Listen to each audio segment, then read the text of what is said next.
तो दोस्तों आज जनवरी की 25 तारीख है और आज का जो ये वीडियो है ये हिबिस्कस या गुड़हल के पौधे पर है।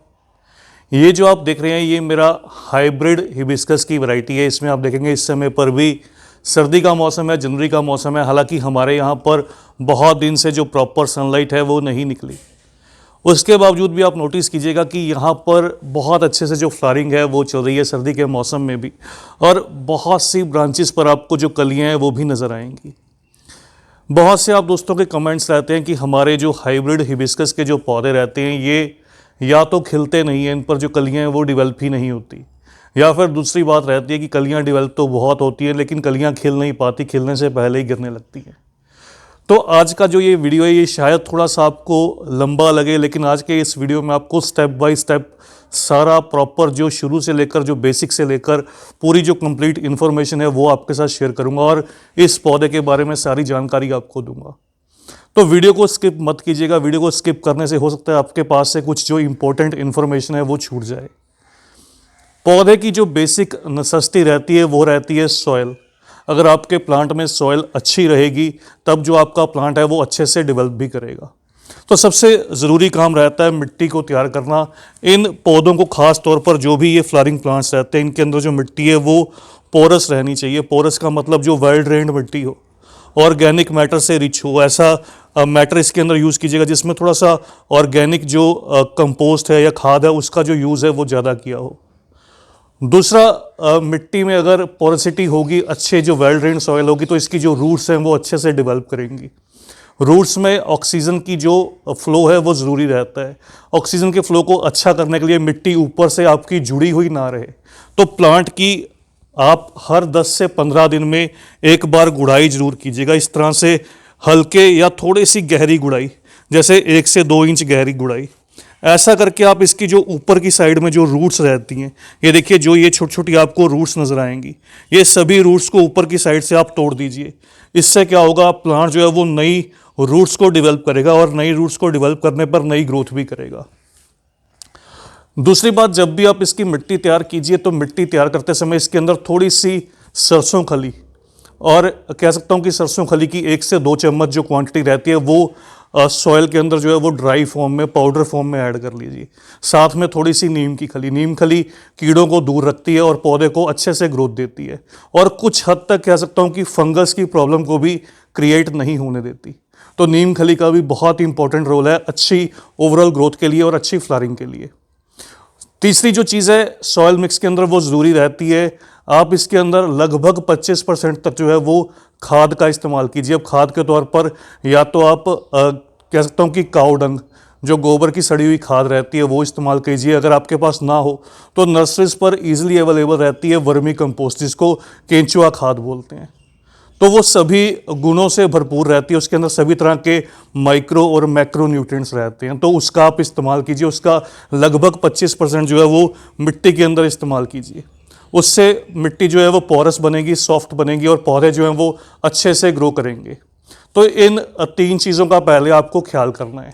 चलिए, ये तो बात हुई बेसिक इन्फॉर्मेशन को लेकर कि मिट्टी कैसे तैयार करें, मिट्टी के अंदर क्या चीज़ का इस्तेमाल करें जिससे पौधे की जो स्टार्टिंग ग्रोथ है वो हो सके, और नर्सरी से लाकर इस तरह से पौधे को किस तरह से रिपोर्ट करना है। अगर आपका पौधा रेड सॉइल या लाल मिट्टी के अंदर भी है तो उसके ऊपर भी मैंने एक कंप्लीट वीडियो शेयर की थी। उस वीडियो का जो लिंक है वो डिस्क्रिप्शन में दे दूंगा, कैसे लाल मिट्टी को रिमूव किया जाता है। ये देखिए, अभी भी आप नोटिस करेंगे, देखिए कितने सुंदर जो कलियां बनने लगी हैं पौधे पर। अभी जैसे ही सनलाइट प्रॉपर निकलना स्टार्ट होगी तो ये कलियां फूलों में बदल जाएंगी और इसमें जो ग्रोथ है वो डबल होने लगेगी। अब अगर अगली बात करें तो रूट्स की ग्रोथ चाहिए होती है। सबसे पहला काम चाहिए होता है रूट्स की ग्रोथ। अब रूट्स 2 तरह की रहती हैं पौधे के अंदर। एक तो रहती हैं वाइट कलर में आपको रूट्स दिखती हैं जिसको फाइब्रस रूट्स बोलते हैं, जिससे पौधा अपनी सभी जो फूड को है वो इनटेक करता है। और दूसरी टैप रूट्स रहती हैं जो ब्राउन कलर में मोटी मोटी जड़ें रहती है, जिसका कोई खास यूज़ नहीं होता पौधे की ओवरऑल ग्रोथ के लिए। तो अब जो काम आता है वो इसकी फाइब्रस रूट्स को बढ़ावा देना। फाइब्रस रूट्स को किस तरह से बढ़ावा दिया जाए? फाइब्रस रूट्स को बढ़ावा देने के लिए एक जो काम बहुत अच्छे से जो फर्टिलाइज़र है या खाद है वो वर्क करती है, वो इस तरह से देखिए, इसको ह्यूमिक एसिड बोलते हैं। तो ये देखिए ह्यूमिक एसिड मेरे पास हालांकि ग्रैनुअल फॉर्म के अंदर है, ये बॉल वाली फॉर्म के अंदर है।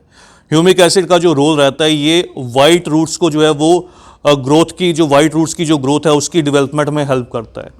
तो पौधे की वाइट रूट्स, जैसे मैंने आपको बताया कि फूड को इनटेक करने में हेल्प करती हैं। ह्यूमिक एसिड अगर आपको लिक्विड फॉर्म में सीड शॉप पर मिल जाए तो आप उसका इस्तेमाल कीजिएगा। कुछ लोग कहते हैं ह्यूमिक एसिड का स्प्रे किया जाता है, लेकिन यहाँ पर मैं बता दूं कि ह्यूमिक एसिड को हमेशा रूट्स में दिया जाता है। रूट्स में देने से पौधा जो है अपनी रूट्स की ग्रोथ करता है। जैसे इसमें बॉल्स का इस्तेमाल करूँगा, यहाँ पर मैं कुछ एक जो बॉल्स हैं, लगभग लगा लीजिए 3 से 5 ग्राम जो बॉल्स हैं, इस तरह से इसके गमले की मिट्टी में स्प्रिंकल कर दूंगा और मिट्टी को फिर से इस तरह से जो है वो मिक्स कर दूंगा। अगर आपके पास लिक्विड फॉर्म में हो तो आप 3 से 5 ml जो ह्यूमिक एसिड है उसको डिसॉल्व करके पानी के अंदर उसको घोलकर पौधे की रूट्स में हर 15 दिन में दीजिए।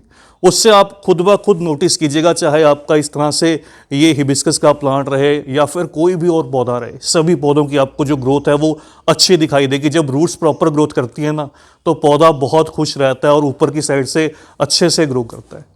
तो पहली चीज़ है ह्यूमिक एसिड। ह्यूमिक एसिड का रोल मैंने आपको बता दिया, इसका यूज़ आपको बता दिया। तो इस तरह से पहले आप सबसे पहले इसका यूज़ कीजिए जब आपको दिखाई दे कि आपका पौधा अब ग्रोइंग स्टेज में चलने लगा है।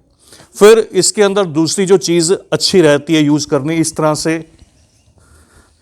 ये देखिए मैं आपको दिखाता हूँ। इस तरह से ये लिक्विड मस्टर्ड केक है। सर्दियों के समय में ये बहुत बेनिफिशियल जो फर्टिलाइज़र है वो प्लांट्स के लिए रहता है। लिक्विड मस्टर्ड केक को किस तरह से रेडी किया जाता है, इसके ऊपर मैंने एक कंप्लीट वीडियो भी शेयर की थी। यहाँ पर मैं फिर से बता दूँ, 3 ग्राम हर 12 इंच के गमले के हिसाब से आप इसको 1 लीटर पानी में डिज़ोल्व कर लीजिए। फिर उसके बाद जितने गमलों के लिए आप तैयार कर रहे हैं उस सभी गमलों के हिसाब से आप पानी को डाइल्यूट कर लीजिए। तो आपका जो ये फर्टिलाइज़र है 5 से 10 दिन के अंदर रेडी हो जाएगा डिकम्पोज होने के बाद। तो इस तरह से इसका जो लिक्विड फर्टिलाइज़र है सरसों खली का, जिसको मस्टर्ड केक बोलते हैं, इस तरह से इसका जो फर्टिलाइज़र है वो रेडी किया जाता है। फिर इस फर्टिलाइज़र को जो है वो अच्छे से फीड किया जाता है। इसको हर 10 से 15 दिन में 300 से 500 ml इस तरह से, जैसे ये फर्टिलाइज़र मेरा रेडी है तो इसको इस तरह से गमले की मिट्टी के ऊपर, जब भी मिट्टी थोड़ी सूखी हुई दिखाई दे, इस तरह से 300 से 500 ml इसको फीड कीजिएगा।